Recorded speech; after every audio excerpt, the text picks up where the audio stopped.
All right, what's up, my friends? Welcome to the WAN show. We've got a great show for you guys today, lots of different topics. I've got a brand new co-host here. I just came in off the street, You look like you came in off the street. You don't have a look like I do. No, I am jealous, actually. I was hoping, do we have a wig or anything? I came in, off the club. That's where I came in off of. I'm going to go see if there's anything I can wear. All right, in the meantime, I'm going to tell you guys what we've got for topics today. Intel has unveiled Broadwell-E, their new flagship desktop processors. That is to say, HEDT, or high-end desktop processors. Whew, that pricing. AMD, on the subject of maybe lower pricing, has showed off their Polaris GPUs and actually did a reveal of a Zen CPU. More on that later on. We've got some information, it's all rumors at this point, about the OnePlus 3 launch, and Samsung has a 512 gig SSD that's like this big. Looks like it is going to enable some seriously, wow, you look even worse than me, some seriously small devices with a seriously large amount of storage. So without further ado, let's hope the intro works, because I actually did not test it today. Yeah, you did. No, I didn't listen to it. Also, it seems to be taking a while to load there. Let's see if it finds that file and goes ahead and plays it at some point. That would be super duper swell. Come on, you got this, buddy. You got this, buddy. Buddy. I need a hair thing. Elon would have that. I'm going to use a bongo phone.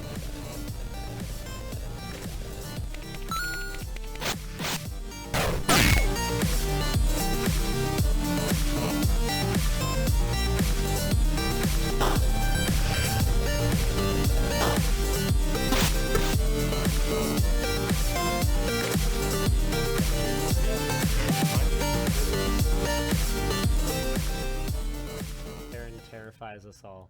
Oh man, this hair is awful. You can feel that it's cheap. Yeah. I had to wear that for an entire WAN show. No one's forcing you. That's the key difference here. You know what? I want to be in the Linus Club. In the Linus Club. You are in the Linus Club. It's called Linus Media Group, yo. All right. So without further ado, why don't we just go ahead and get this party started? Let's kick it off with the big Intel news. So we can pick any source we want for this particular little bit of news. Let's go ahead and drop the LTT forum link in here. So Intel has unveiled Broadwell-E with complete benchmarks, pricing, and there's 6950X overclocking results that are out there. So first, let's talk pricing.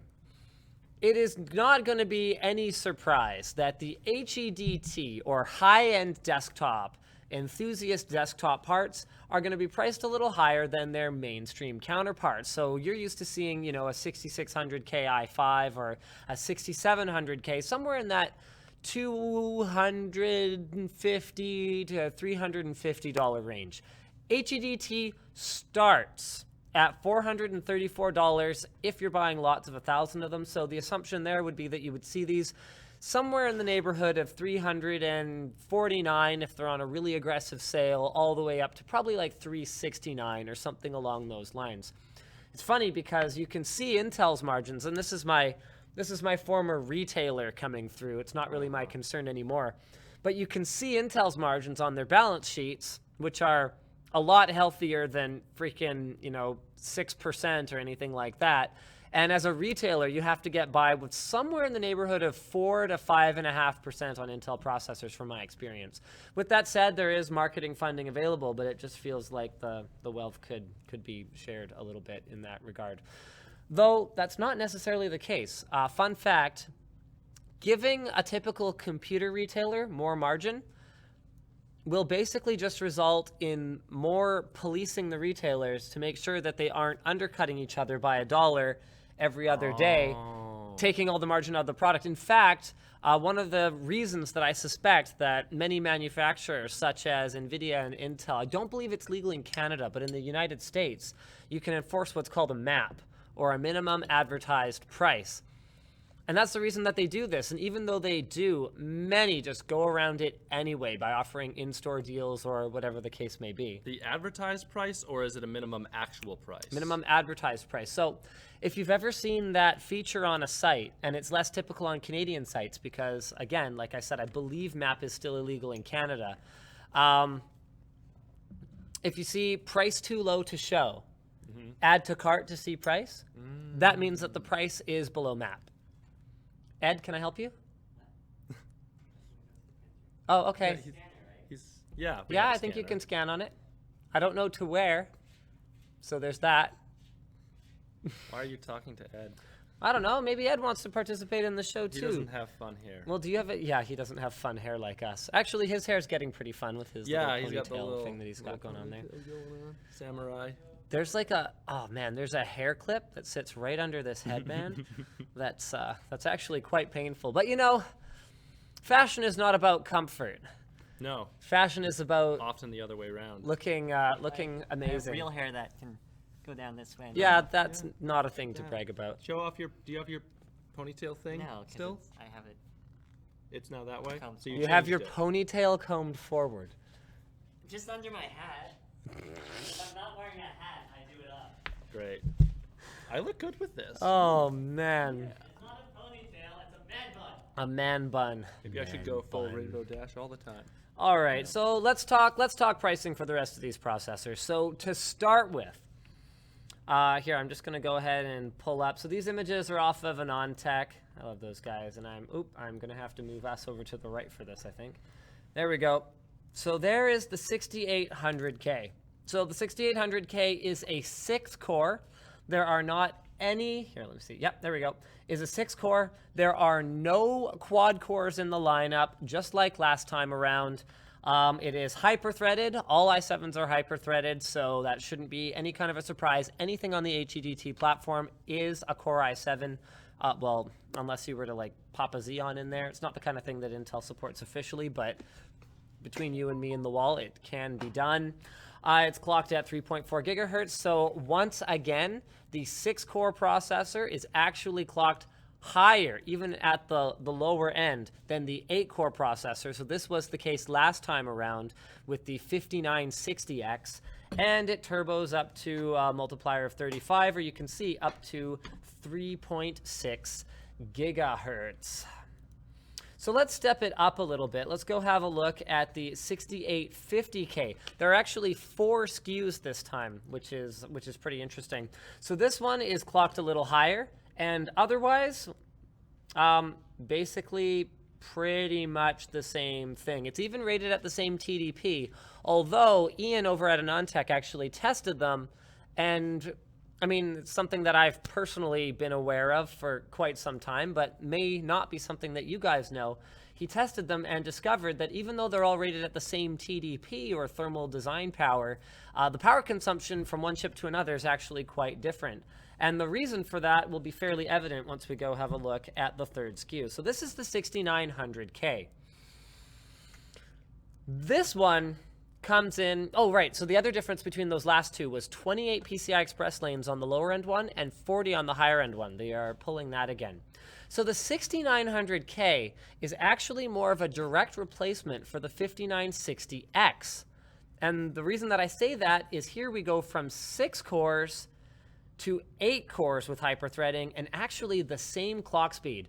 So this is what would have typically been an Extreme Edition in every way, including pricing.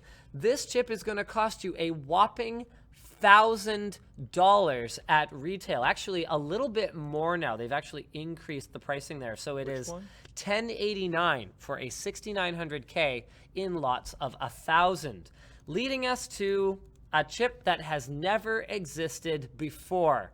Lower maximum clock speed for the flagship one. Like I was saying, this is similar to last generation where the 8-core is clocked lower than the 6 cores. But this one has a whopping 10 cores, and it's overclockable on a desktop platform. Based on early results, you would expect somewhere in the neighborhood of 4.1 and change gigahertz when overclocking it, making it at $1,700 a very difficult purchase to justify. So let's start talking workloads, okay? What do people do now- with computers? Well, like I was just gonna say, like, slow down here. This all just sounds like a bunch of technobabble to me.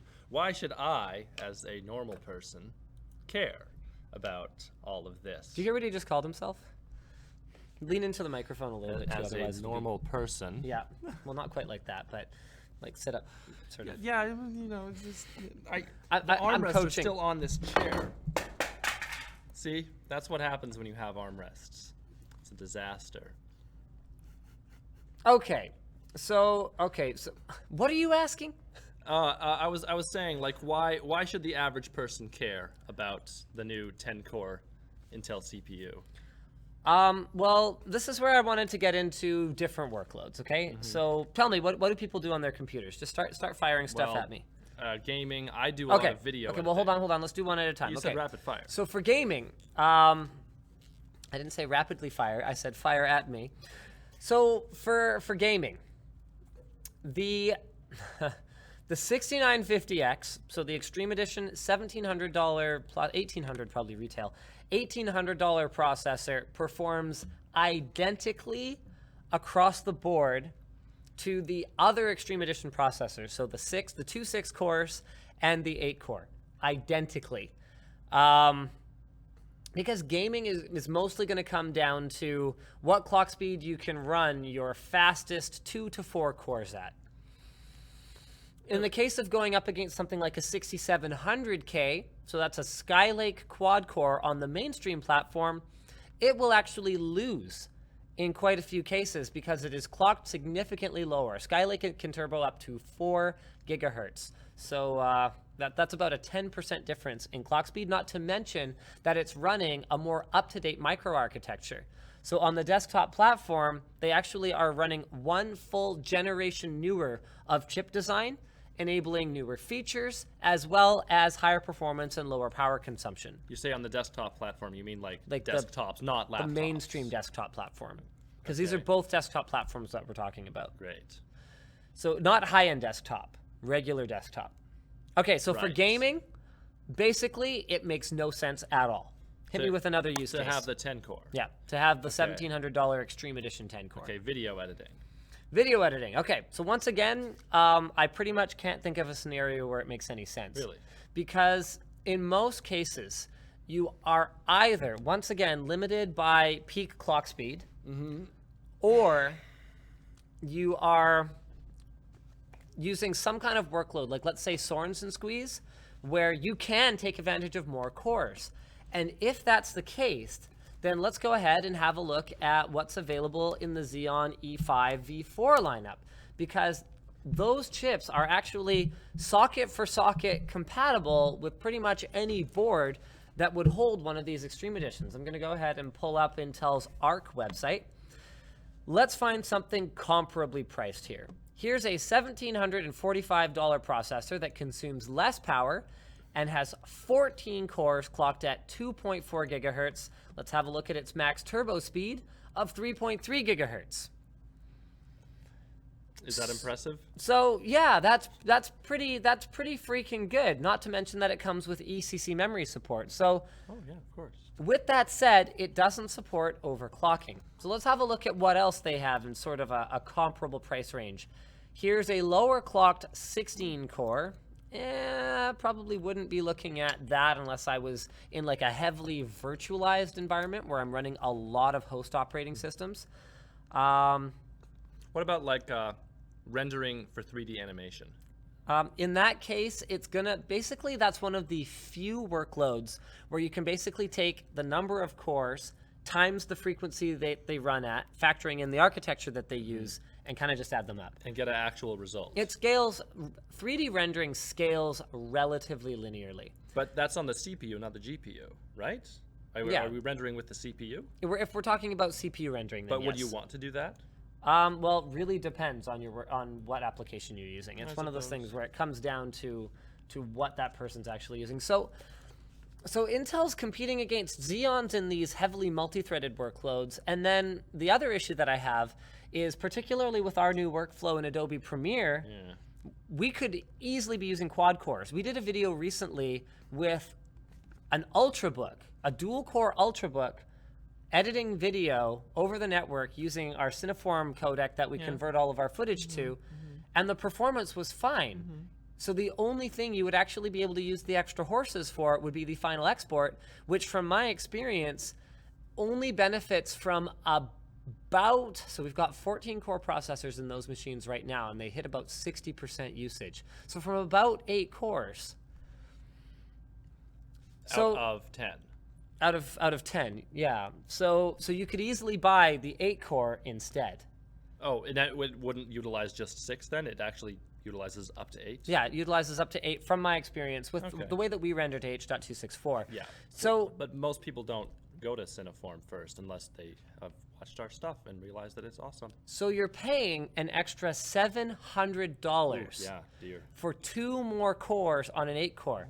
There's another problem, is that dual socket motherboards are not that expensive compared to regular motherboards, especially if you're already spending $1,700 on a processor. Let's assume that you're buying a decent motherboard to go with it. So let's have a look at, here's a 90-watt chip with 10 cores clocked at 2.4 to, let's see, 3.4 gigahertz max turbo.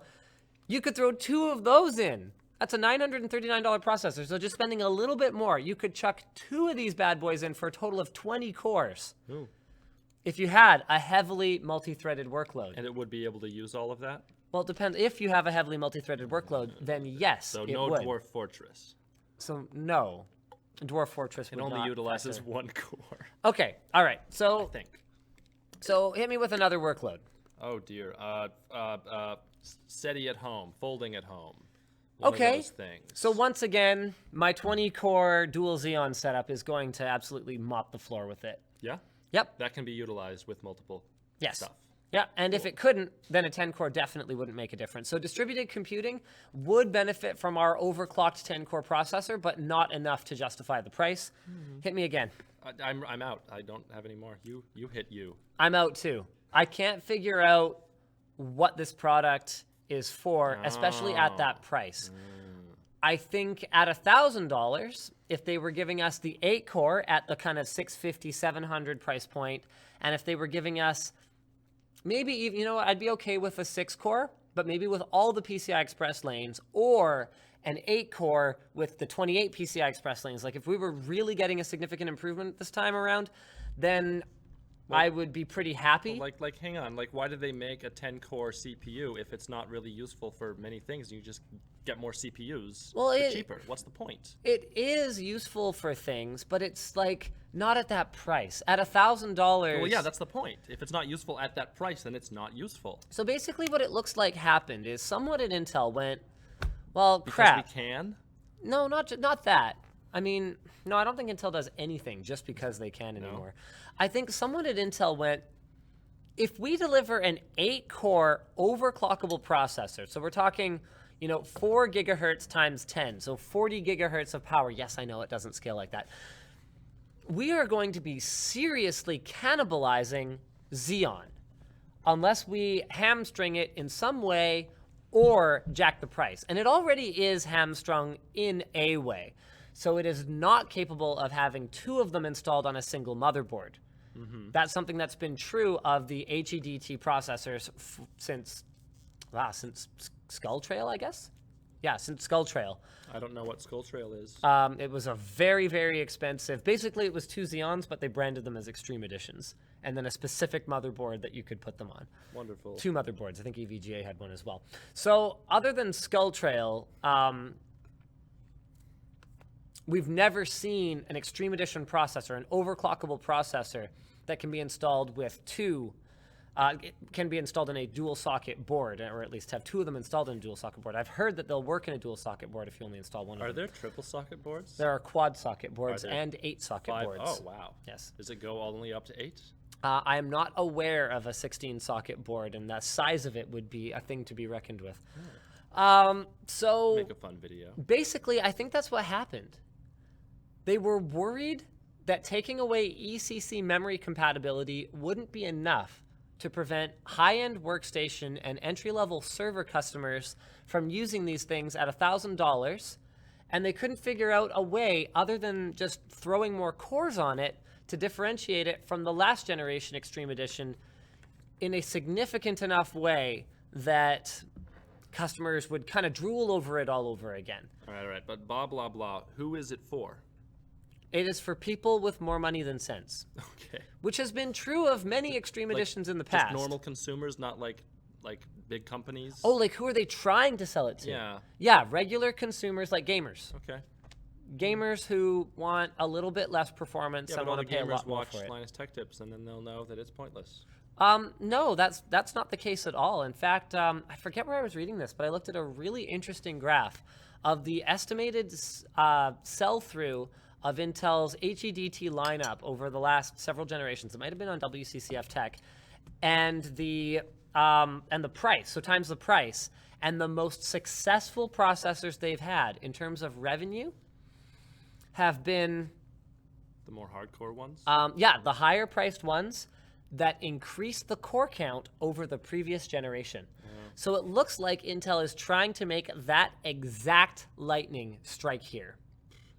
But I personally really doubt it, and I sincerely hope not, unless this is an omen.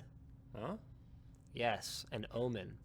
Because the last time a processor manufacturer took kind of the existing pricing structure and blew it like way sky high for no apparent reason other than to create the illusion of bragging rights amongst their most affluent customers.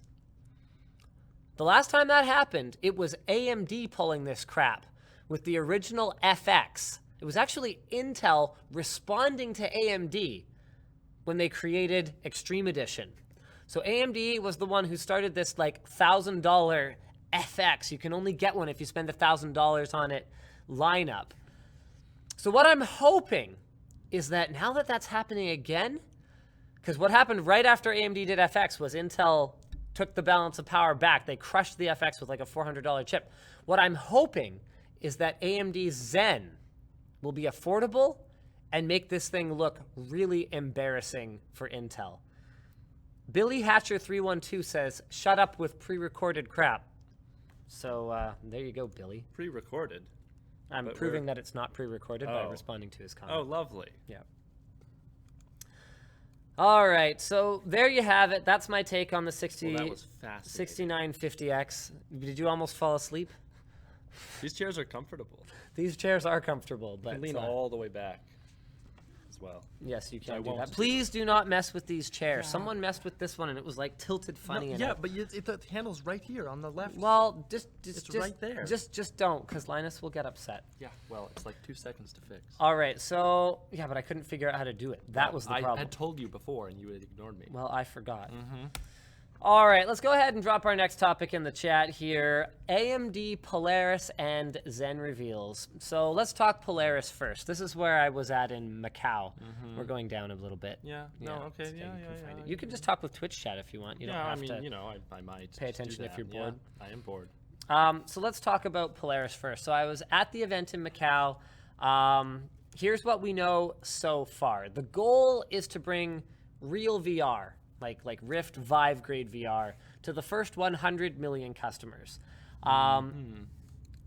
That's the $200 thingy? I actually don't know how much of this is rumor and how much of this is not rumor right now. So there's a ZDNet article that we've pulled the information from. I don't know how much of it is embargoed and how much of it isn't, because I know at least some of it is. So according to the ZDNet article, it's built on the 14-nanometer FinFET process from Global Foundries. It will have greater than 5 teraflops of power.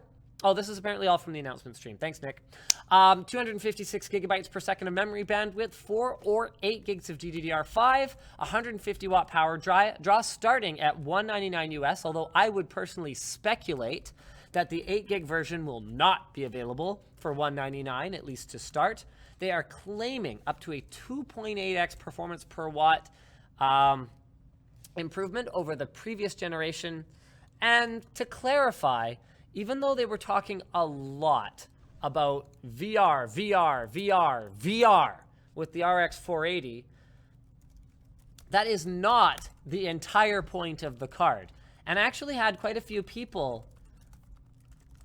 Hold on a second. I'm just creating a straw poll here. For non-VR. Let's go with yes, no.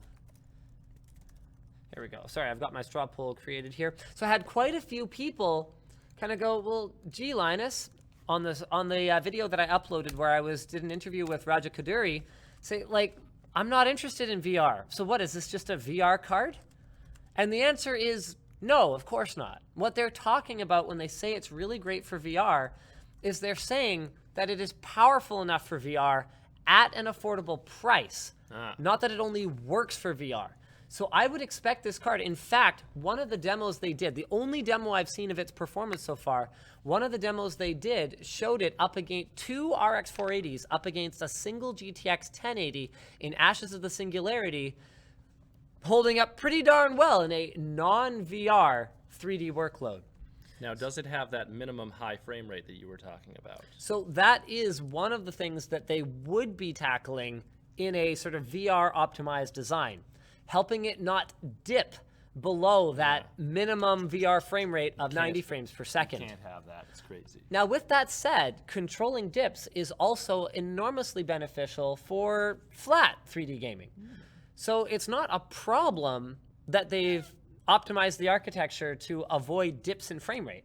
That wouldn't hurt anybody. Everyone should be happy about that. Just the reason it's more important for VR is that it doesn't make you feel sick when you're looking at a panel in front of you, whereas when you're in a virtual reality headset, it most assuredly does. Yes.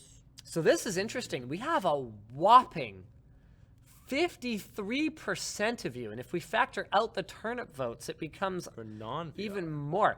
Like 70% of you are interested in the RX 480. Okay, we haven't actually done one of these in a while, but we are going to have to do a Twitter blitz here. I want to hear from you guys. Tweet me at Linus Tech on Twitter. Yeah. Are you planning to buy an RX 480?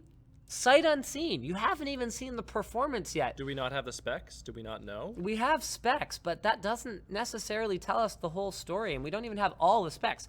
36 compute units, and then we have memory bandwidth, and we have 5 terabyte. Like, we know approximately how it's going to perform, but that is not the whole story. How powerful is the AMD hype train here, guys?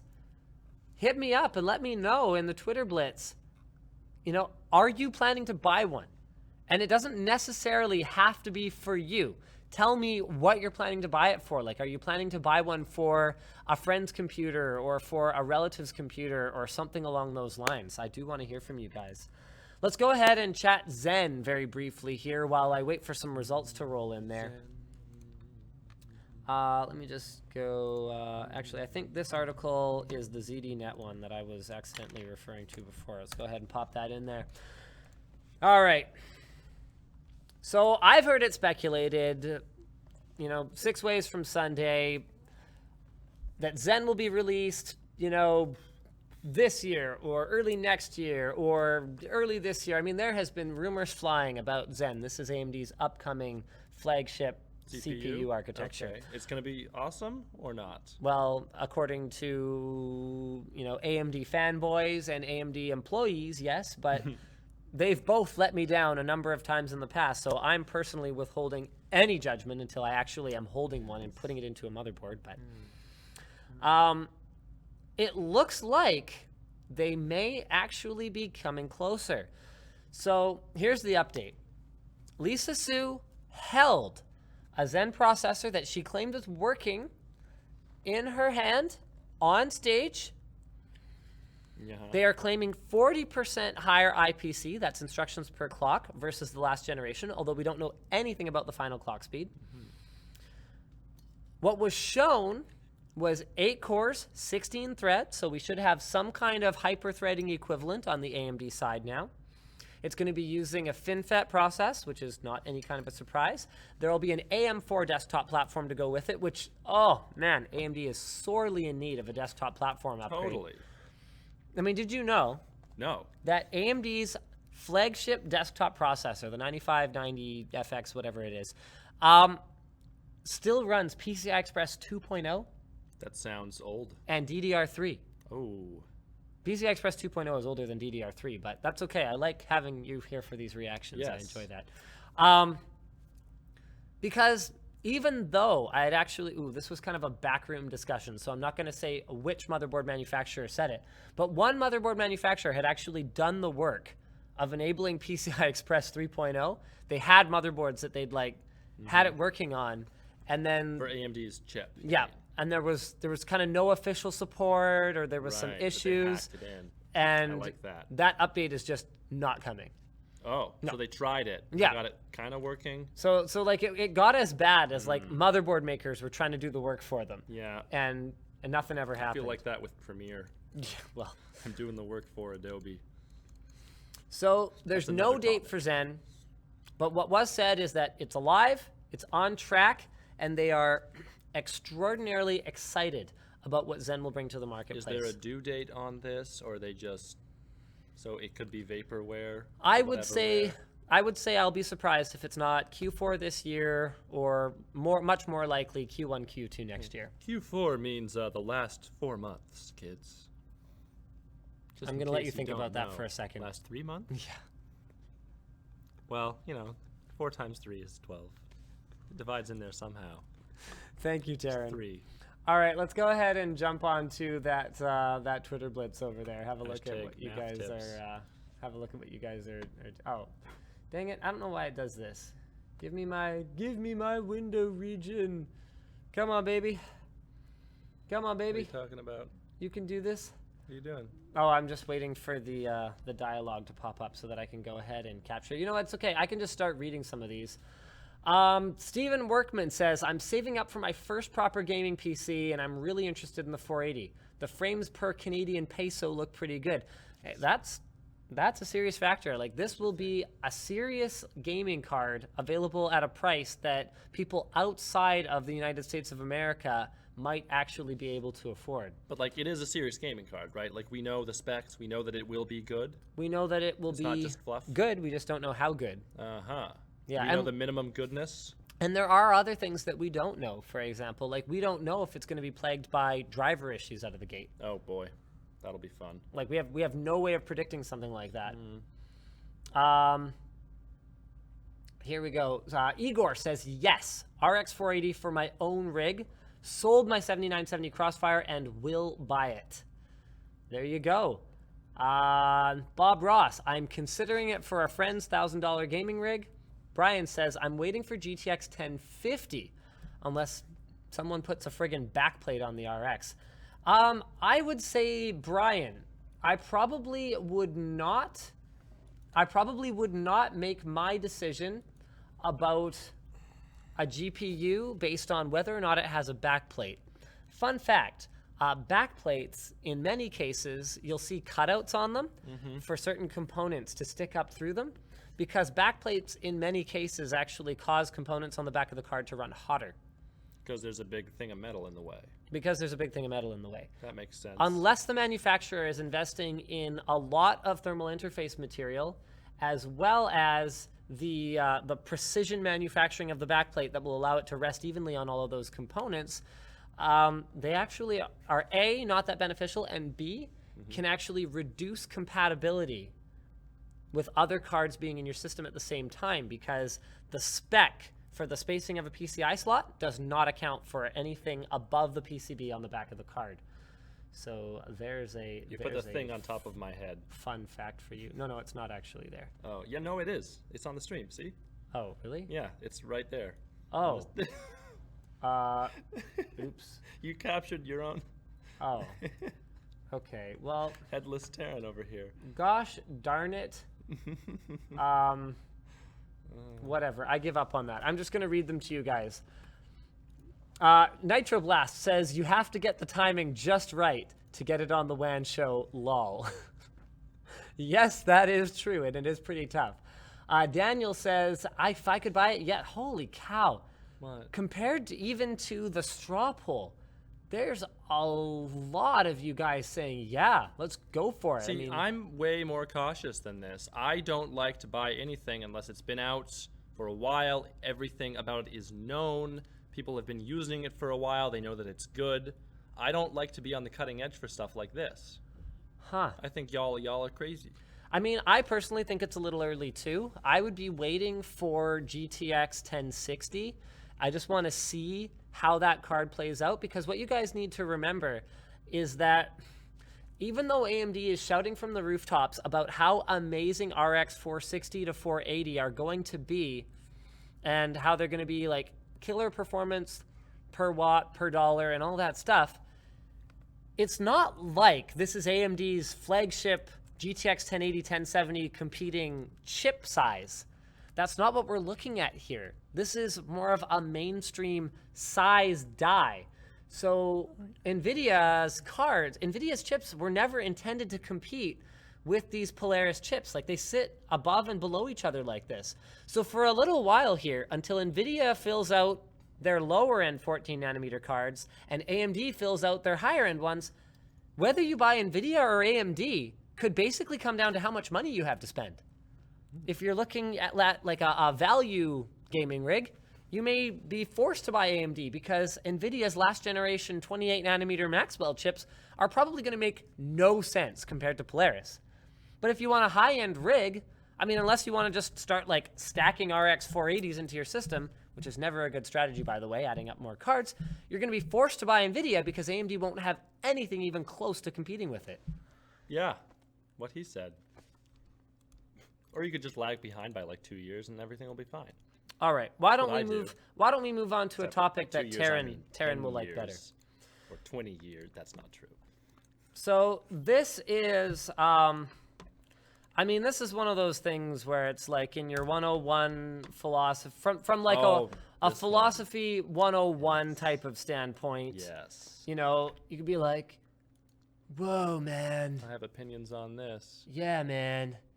So Elon Musk, Yeah.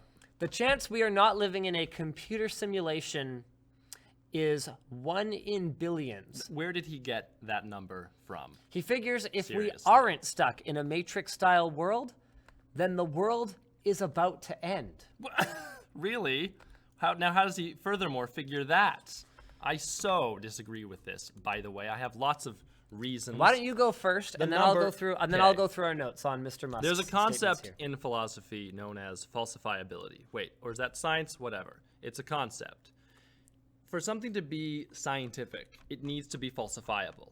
So you could say that there's the example of the Russell's teapot floating out between Mars and Earth. It could be there, but we don't know. You and should there's probably give absolutely more information no way to on that. prove A what teapot?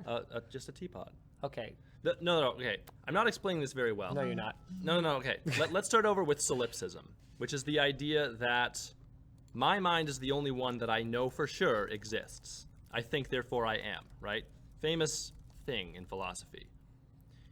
The only thing... Why is my phone making noise? The only thing that you can prove to yourself, absolutely 100%, is that you exist. Everything beyond there, you have to take at least some measure of faith to accept.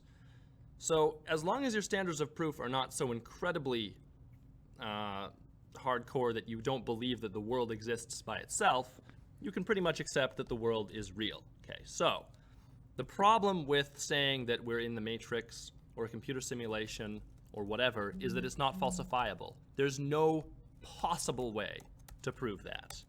There's no way to prove it, and there's no way, more importantly, there's no way to disprove it. And that's why you can't believe this, and that's why you can't make any meaningful statement upon how true it is. It's nice to be able to speculate, but to put a number on it, like 1 out of a million or 10 million or whatever he said, that's ridiculous. So to be clear, it is a bit of a sensationalist headline, but here's sort of the spiel.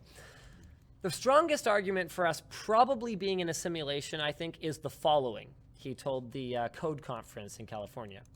40 years ago, we had Pong. 2 rectangles and a dot. Boop, boop, Well, boop, I'm boop, sold. boop. Okay. That's where we were. Now, 40 years later, we have photorealistic 3D simulations with millions of people playing simultaneously, and it's getting better every year. Soon we'll have virtual reality, we'll have augmented reality. So he said that if the speed of these advancements dropped by 1,000, we would still be moving forward at an intense speed relative to the age of life in general. So it says probably to the question of whether we are all in a simulated game, and that we should be hopeful we're in a simulation, because otherwise, if civilization stops advancing, then that may be due to some kind of calamitous event that stops civilization. So I guess the argument is that at the rate that we are improving technologically, it shouldn't be a surprise that we can technologically improve enough to have a simulation of us or something. Oh, well, I mean, like there's an interesting story about this where they come up with a computer that can simulate, they come up with a computer with infinite power, right? It has infinite CPU cycles. Yeah. And so then they decide, oh, let's simulate the universe. And they do that, and then they figure out, oh crap, we're in our own simulation because it goes infinitely deep. So the chance that you would be on one of those simulation levels, because right, the computer's being simulated inside of the computer because it's infinite. So the chance that you would be one of those would, is pretty much guaranteed. So that seems like basically the conversation we're having. The trouble is you cannot make a computer that can simulate the universe without it being larger than the universe, because it would have to be in the universe, right? No, you could have a data set that is larger than the physical computer itself. I don't know. The point is, I mean, the universe is quite a huge thing, and You know what I think the point is? the atoms, you count, it's like trillion, quintillion, billions, quindillions. I think I'm going to need a second. All right, let's go ahead and do a rapid fire topic here. This one's pretty light. We don't have to think much about it. Original article here is from TheVerge.com. Let's go ahead and pull this baby up. Ducky releases the Ducky Pocket is a mechanical keyboard calculator with Cherry MX switches. Oh, great. Huh? Huh? How awesome is that? Can So- I be the voice of negativity over here? You can be the voice of negativity, Okay, but I'll hate you for it. What's cool about mechanical keyboards, and I used to not be so sold on them, and now I understand Yeah. why they're cool, is that they're comfortable to type on. Yeah. They're nice to type on. I don't know. They're good to type on. They're but good. when you're typing, you're doing a lot of keystrokes quite Yeah. quickly, and you need to do so accurately. Uh-huh. With a calculator, A calculator. not so much. Or with something like we have these little tech keys keyboards that have like 3 keys on them. Those don't need to be mechanical. We don't need fancy key switches. We Okay. just need buttons. It doesn't matter. I'm going to counter that argument. Some people touch type on a number pad. Okay, for people who do a lot of calculations, I can see that being cool. Well, why would anyone who doesn't do a lot of calculations buy a calculator? They have one built into their phone. That's why I don't have a calculator. Right. It's part of my phone. So if you were to buy a calculator, wouldn't you by definition be the target audience for someone who would need good key switches on a calculator? I just tore your argument apart, son. You just got WAN showed. No. So basically, Why are you typing everything in by hand anyway? it's the same thing as those standalone mechanical number pads that have existed for quite some time for laptop users in particular. But now it has an LCD display on it, which I personally think is very cool. Oh, yeah, whatever. I'm sold. Apparently it has RGB backlighting. Yeah, see, that's definitely pointless. Badass. Pointless. Badass. What do you need that for? Well, you don't need it. No, you don't need it. It's not about need. It's about being cool. Yeah, you're cruising down the street with your RGB calculator, impressing all the ladies. You They're so cool. you type boobies in it and then you show it to them. Yeah, That would that's impress such them, a right? good trick, What else can you spell on the calculator? I can't remember. I don't know. It's been a while since high school. Definitely boobs Yeah, well, that's easy. and boob Yeah. and boo. Are we done? We're done with that. All right, let's move on to our first sponsor spot of the day. DollarShaveClub.com is apparently missing the logo because Colton Forgot to tell us to do it. didn't put the logo in the right place. DollarShaveClub.com, and the link is DollarShaveClub.com/Linus. Unfortunately, it is not present at the bottom of our thing right now bother because grabbing it. the sponsor lower third folder is completely empty, but that's okay. Way to go, Colton. DollarShaveClub.com delivers amazing razors straight to your door for a third of what those other razor companies charge, giving both your wallet and your face some relief. Using a fresh razor really, really does feel a lot nicer on the face. And since they deliver enough for you to have a new one every week, there will be nothing we can do about it. A new one every week, you will be in pretty good shape to be using. Well, there's nothing you can do about it, trust me. I've got an idea. Go ahead. And for the smoothest shave ever, all you gotta do is check out some of their other bathroom supplies. They've got their Dr. Carver shave butter as well as their own aftershave so that you can make sure all of your facial needs are taken care of, which isn't to say that they only have products for your face. Their One Wipe Charlie's peppermint scented butt wipes for men are not for your face, they're for your butt.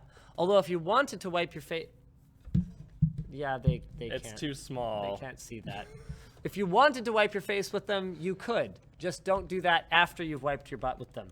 So head over to DollarShaveClub.com/Linus. We'll have that linked in the video description to give them a try today. I'm going to go ahead and drop that in the Twitch chat since, yeah, otherwise that link is not going to be available anywhere. Woo! All right, let's move on to FreshBooks.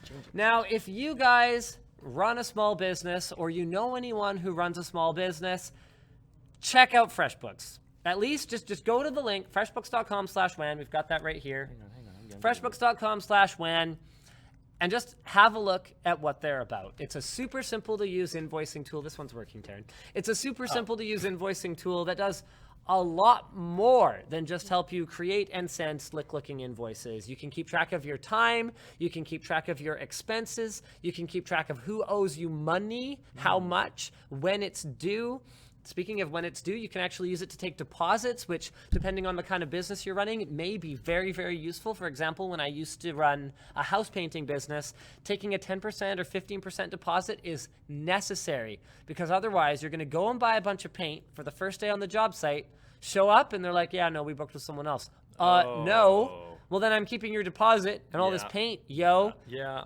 Actually, I would let them keep the paint because I have no use for extra paint. I just have to dispose of it, which, by the way, is not free in many places. Well, I mean, what if it's like kind of generic paint? Well, yeah, if it's like black trim paint or something, I would keep it. But if it's something that I don't think I can reuse, then I would definitely want to get rid of that.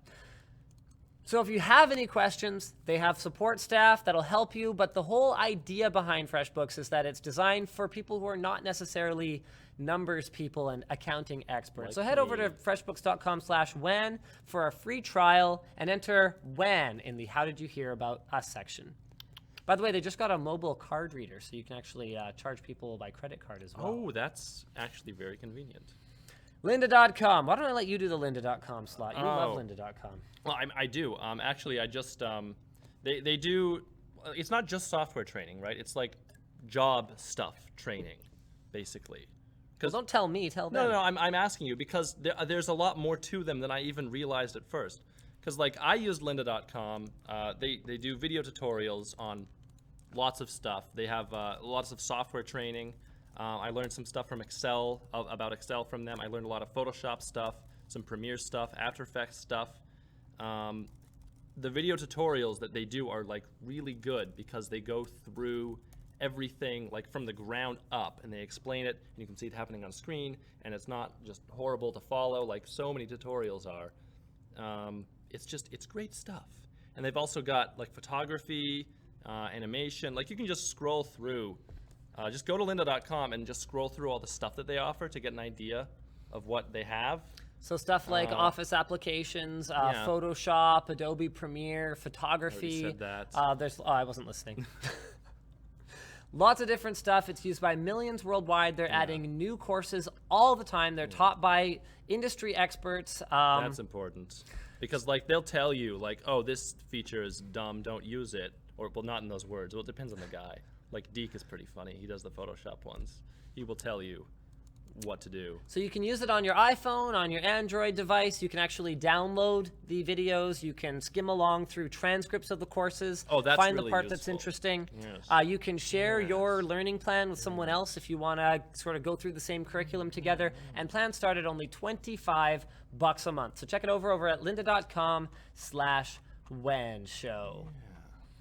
All right, so we've been adding some more. Oh, sorry, go I ahead. had a class where literally the whole class was like, hey, just use Lynda. And I was like, why did I pay for this class if they're just also making me pay for Lynda? I should have just done Lynda in the first Which would place. have been a lot cheaper than that class, Yeah, probably. and so now I just use Lynda. All right, so the next article here is from techraptor.net. Here we go. Oh, whoops, that was the wrong one. That is a controversial-looking thumbnail image that we got going on there. 26 controversial games pulled from Steam in a German crackdown. So the removed games include Carmageddon Max Pack. That is an old game. Painkiller Black Edition. It's like, okay. Postal 2, Postal 3, Rune Classic, Time Shift, Uber Soldier. Basically, some hyper-violent types of titles, and this is an attempt to remove media which may be harmful to Germany's younger audience. Oh dear. So the game releases actually span an era of 20 years. Yeah, I was going to say, those are old, some of those. And it appears to be done accordingly to the titles appearing on the list of media harmful to young people, also known as the Index. So it includes games, music, books, and movies. And when a title is placed on this list, it is placed in one of two categories. List Includes A. books. Oh, Sorry? It includes books. Yep. They're banning books now. So list A is unable to receive a USK rating, so that's the German equivalent of ESRB. So this prevents an official German release. And buyers of foreign versions must not make the game's content accessible to minors in any way. And list B cannot be sold at all within Germany. So Valve hasn't issued an official statement, but some of it I get. So some of these contain like Nazi imagery, which is hardcore banned in Germany, man. Oh, Yeah, that would make sense. That is definitely not a thing. But some of this stuff does not appear to have been banned for that particular reason. Well, like, here's the thing. I know that there's a lot of discussions about, do violent video games make kids violent? Do we know the answer? We for don't this? know the answer. Some people think they know the answer, but Has there been research done? Like, because if it legitimately, causes kids to be more violent, then that's a concern, for sure. But, like, do we know? there's research done, but none of it's conclusive. And anyone who thinks that any of it is conclusive has an agenda and is trying to sort of answer it one way or the other before they even go in and look at it. There's nothing conclusive. I find that so hard to believe. I can personally say that I was not made violent by violent video games. Me neither, probably. But me neither, probably. I don't know. You don't strike me as particularly No, I'm violent. not. I'm not violent. Not like at your all. old roommate, anyway. Oh yeah. I had a guy's roommate who ended up killing a few people. It's that's a story for another time. Yeah, I'm surprised he didn't kill you. I pieced out of there real quick. Yeah, Like, I he would would too. have. You think so? Yes, he was incredibly unstable, very violent person, and Play a lot of video he games? played a lot of sports. Interesting. Hashtag blame sports. Do sports make kids violent? Well, maybe. Because like Luke was talking to me about, what was it, lacrosse, where he was playing, where every time he'd go out, he would just like hit this one guy that he didn't like. Do you remember that? No, he never told me that part of lacrosse. Yeah, I wouldn't have played lacrosse with him if I'd known That's that. what I was saying. But this guy was a bit bigger than Luke, and he always thought he could take him. And then Luke always laid the beat down. So yeah, sports, also a concern. Yeah, so we should ban sports. We should ban sports. Speaking of banning, we should ban large SSDs because this looks freaking awesome. So the original article here is from news.samsung.com. Samsung has begun mass producing the industry's first 512 gig NVMe SSD in a single BGA package. This is to give more flexibility in computing device design. For those of us who don't know what a BGA package is, Basically, explain. You know what the single chip on a stick of RAM looks like? Just the one little black the chip? black thingy that's kind of square. Yeah, you know how there's a bunch of them? Yeah. It's Each all in one of those is a BGA Oh, package. Like the picture. Okay. Yeah. Okay. So this right here that you guys are looking at, that is a 512 gig SSD. That's half a terabyte. Unfreaking real. So we're at the point now where, especially guys like Samsung, the only reason we don't have, 20 terabyte or 50 terabyte SSDs is that the cost of the controller and the cost of all those chips would simply be too high for like, any customer to afford. Those are like smaller than a dime, right? Yeah, I'd say they're about the size of a dime, yeah. So what that means is in a new tablet or like a 2-in-1, you could have a full-fledged NVMe SSD, albeit not with the same power as something like a 950 Pro, but a full-fledged NVMe SSD in an unheard of form factor. Okay. Like we don't even have to Guy's have saying now the price. a card on it. I do not know pricing at this time. All we have right now is specs. So they're saying it's designed for use in next generation PCs and ultra slim notebooks. Extremely compact package that contains all essential SSD components, including the NAND flash memory, the DRAM, and the controller.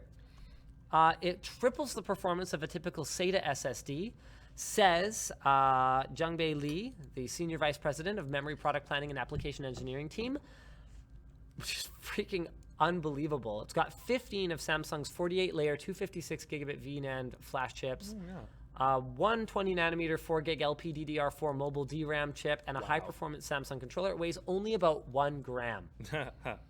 Sequential read and write speeds of 1.5 gigabytes per second and 900 megabytes per second when TurboWrite technology is used. Pretty freaking unbelievable. Let's go ahead and start doing some rapid-fire topics. Taryn, would you use a water-cooled laptop? No. Based on what I've seen with Linus, who's supposed to know what he's doing and likes water cooling, and still stuff gets corroded and horrible. Well, No. that wasn't me at my best, No. in all fairness to water cooling. Now hang on though, because I've seen the insides of some of these laptops, and they have like the little tube thingies. What are those called? Heat pipes? Heat pipes, yes. Do those have a liquid in them? Okay. 'Cause So now that's you're opening up a can of worms Kind right of now. water cooled already. Yeah, and it's contained. You're The opening point up- is, it needs to be contained. You're opening up a can of worms because some phone manufacturers, including Sony and what's their face? Someone else is doing it. Some phone manufacturers are coming out and saying they have water-cooled phones because their phone contains a heat pipe. Oh, right. But that is not, strictly speaking, true. A heat pipe contains a fluid, yes, and when it's cold in one part of the heat pipe, it will be liquid. So they actually, I believe they lower the pressure inside them so that the vaporization point of, the liquid actually gets lower anyway. So the idea is that at a cold point in the heat pipe, that would be where your heat sink is, it will turn to liquid and wick back to the heat source where it will evaporate and flow. So in a sense, yes, liquid is moving inside the heat pipe, but it will not achieve nearly the efficiency of a full-on liquid loop. Because it's a loop. Because Is that the difference? A loop with a pump? well, it's to do with conduction. So having more volume of water making contact with more surface area of copper heatsink is better. Having the water move at high speed is better. Having more water is better for absorbing little spikes in thermal output because the water itself will take quite a bit of time to heat up, even if you don't have anything actively cooling it. So it would make something like a phone, if you could actually water cool it and there was a significant volume of water inside, it would mean that when you start playing a game, it would take much longer to start thermal throttling, for example, because you'd have to heat up all that water. Right. And water can absorb a lot of thermal energy before the temperature of it actually rises. Is there not a better liquid than water that can absorb even more heat? I think most heat pipes do use water, With maybe some some of extra them, stuff in there. some of them may use alcohols of some sort. I'm not a heat pipe expert, unfortunately. though. All right, so let's talk about this water-cooled laptop. This is the GX 800, the successor to the GX 700. It can run on its own, just like its predecessor, but it can also clip into this quick-release enabled base that includes water cooling. This is great. So this is over on Tech Radar. Positive things, very powerful. Color customizable mechanical keyboard. Thermo hydro clocking unlocks, overclocking for everything. Bad, extreme power needs. Oh, really? Yeah, so describing the last one they released as absolutely mental, I think is probably an understatement. Mental in a good or a bad way? I think they just mean mental in a mentally insane way. Well, but like, is it good or bad? Uh, I'm a simple man. I need simple answers. It's heavy and expensive And and powerful. It has a GTX 980. Yeah, apparently this one has two 980s, which is what? That's insane. Really? Hold on a second here. two 980s stuffed in there? What? You sure? Yeah. Apparently it has two 980s in it. Do we have one? The laptop actually comes with two 330-watt power supplies, meaning that this laptop actually, I had not gone far enough to realize it had two 980s in it. This laptop will consume as much power as a desktop. And be about as portable, really, as a desktop with a screen on the side panel. Yeah. So make of that what you will. It's not the only ridiculous thing that ASUS released at the show. The Zenbo proves that this is a great Robot butler. headline from Engadget. Proves that our robot butler dreams remain just that. The promotional video for this thing is freaking creepy. Oh man. wow, that face. Yeah, here. They could have chosen any other face. Let me go ahead and move move this down. There you go. So we can put this full screen. Appreciate the. This thing is Dang. freaking. Here's the YouTube video. You guys don't even really need audio, but it's like, it's just so weird. Like, it introduces all these characters or something, and then it shows how Zenbo helps them, Yeah, but what? It doesn't have arms. and then, well, he tells Grandpa to take his medication, or like but your phone could do that. he takes pictures with a terrible camera. But your phone could do that. Yes, but They're all gonna be waist high level then like pictures. Grandpa falls down in this like weird Okay. slow-mo sequence, and then Zenbo gives Mom a live view of how Grandpa fell down and Oh. makes sure that Grandpa's okay and stuff. It's look at him like smiling while he- Grandpa falls. Can he recognize that a person has fallen down? I mean, computer vision is a difficult thing to do. Yeah, I'm What if a dog falls to the floor and just kind of walks away? I mean, will it be able to tell the difference? yeah, I'm really not sold on this, and it's like an 11-minute long video. Does This it is- have any useful information? If you were looking to buy a Zenbo and you were wondering about the things that it theoretically does, then yes, it contains a lot of useful information. Otherwise, I would say it's 11 agonizing minutes of, I sure wish that the Zenbo was a product that anyone could care about, and that ASUS hadn't spent their time doing something else. So here's the functionality it apparently has. It can detect faces. It can apparently help with cooking because it can put recipes up on its screen, although I can't think of a reason that I would want a robot on the floor with my recipe on its face. You'd have to rather pick than- it up and put it on the counter, Yeah. which is like, I could have a laptop to do that. It has built-in speakers for music. Okay. It can connect to Laptop. smart devices like air conditioners, lighting, TVs, and connected door locks. I would not want to connect It can move around that thing to my independently, door lock. assuming that your house doesn't have any stairs. And it will I've learn, fallen and I can't get up. and it will apparently learn and adapt to how you use it. Of course it will. Well, one Yeah. solution. So does the Mechanoid G15, and that thing was awful. One solution to getting your stupid butler upstairs would be a dumb waiter. Can we move on now? Yeah, we can move on. What else we got here? Like robotics, you know, you would. There's some impressive hurdles that have been made, but this thing is way too early. Like, there's no way that it's going to have the functionality that you would want from a robot assistant. Not even close. Not even close. Like, it doesn't have an arm. Give it one arm.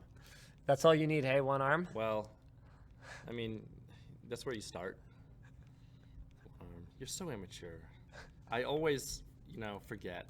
I don't know why. Indian customers hit hard on NVIDIA for insane pricing of their 1080 graphics card.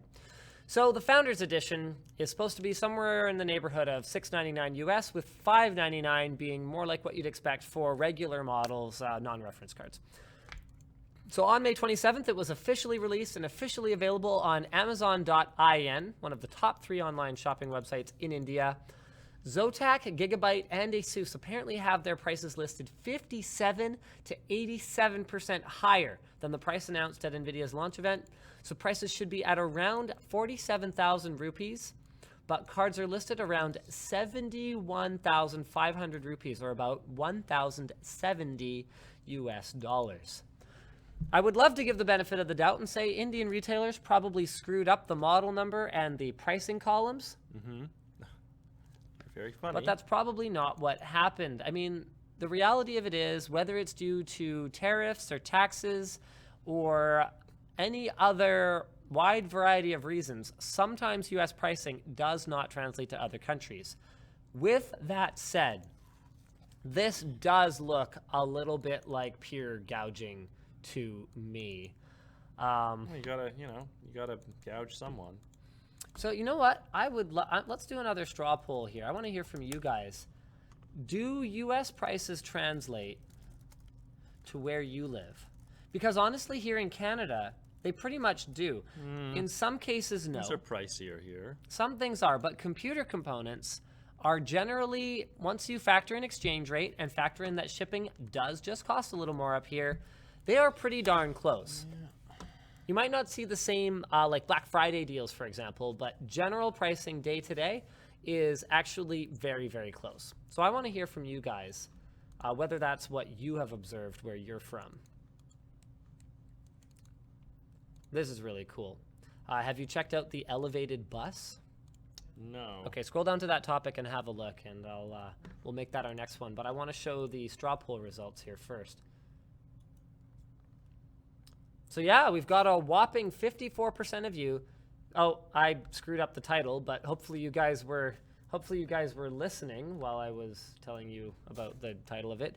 Do U.S. prices to where you live? We've got 53% of you saying no, 25% of you throwing away your vote, and only 22% of you saying yes, which, given that I think over 22% of our viewership is in the U.S., would mean that some of our U.S. viewers, either they all figured out that they shouldn't vote because they are from the U.S., or they got a little confused. Sorry, I wasn't paying attention. I'm looking at this elevated bus. Yeah, this thing looks freaking It looks really cool. awesome. But I have some concerns. Yeah, I've got a handful of concerns too. So this is pretty cool. There's a YouTube video of it here. I'm just going to go ahead and pull this up. So this, there you go. It's not up. Is the, oh, whoops. I'm sorry. Let's go ahead and share Linus's screen. So this is sort of a concept for an elevated bus. So the passengers sit up here. And the idea is that this would solve congestion problems by actually having it drive Above the road. above cars on the road. Let me tell you though, if I was in a car and that thing passed me, I would be terrified. I would be like, whoa, suddenly I'm in a tunnel. I was gonna turn. Like, people are gonna freak out when that thing goes over them. Yep. I mean, people in bike lanes might get hit.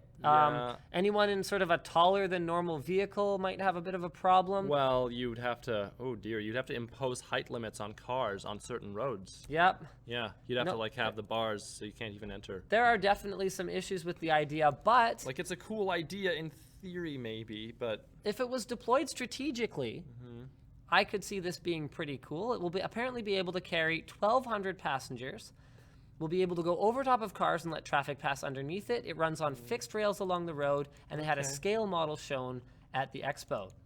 So here in Vancouver-ish area, we have something called the SkyTrain, which is basically just a subway, but it's elevated, it's in the air, and it just goes over the roads. It does not interact with them. It's either over or under. So you never have to deal with it. It never has to wait at a light. But the cost you of never that have to, is much higher. Yeah. So they're estimating that this will cost 1/5 what a subway would cost. Has anyone ever done this? Not that I'm aware of. So it's just a little model. Yes. Because I've seen this kind of thing before. It's just a little model for now. And it'd be super. I would love to ride one of those. It'd be awesome. That would be cool. Yeah. Like sitting in the front of that thing, just like whipping over the cars underneath you. It would be like if bridges could drive. Yeah. I don't imagine that it whips very much. Probably the cars under it are going to be going faster than this thing. It Not probably lumbers necessarily. along. Well, the idea is to get around traffic. Yeah, So but you like, be on like congested what about roads, when right? it comes up to a light? Like, it's going to have to wait at the light, right? Because like, what Yeah. if you have two of these things? Yeah, it would have to wait and at what a if light. you've got the other cars? Like, they can't pass through it I guess unless you the- do like columns. Like the cars would be faster off the line, but maybe the bus would go faster when they hit an obstruction of some sort. I don't know. I don't know, man. I like it. I think it's cool. It's cool, but is it practical? All right. Speaking of practical, I think that's pretty much it for the practical life of the show today. Is it? Let's give Taryn a big round of applause for being my co-host today. Yay, Taryn! Yay, Taryn. Oh wow, Twitch chat hates you. Do they? Oh no! No, they're fine. Oh, you're looking at it. Never mind. I did not get away with that one there. And just so for those of you who have been wondering, Oh yeah, we never explained. all stream, the reason for this is I was actually shooting my review of the cat headphones from Brookstone. So I wanted a look that I felt like would appropriately go along with them. So I got all done up prior to hosting the review. And so then I that- was jealous, so I put this on. yeah, Pretty much. It's not much to it. yeah. I look good in this. All right. Thanks, guys. See you next time. Same bat time, same bat channel. Yeah. Oh, hopefully the intro works. Got people asking if you can take the ears off. No, I don't think so. Unless you cut them off. This wig is hot. I know. Wigs make your head surprisingly hot. It's all sweaty. Like, it is not a pretty thing. Well, I don't know if... oh, there it goes.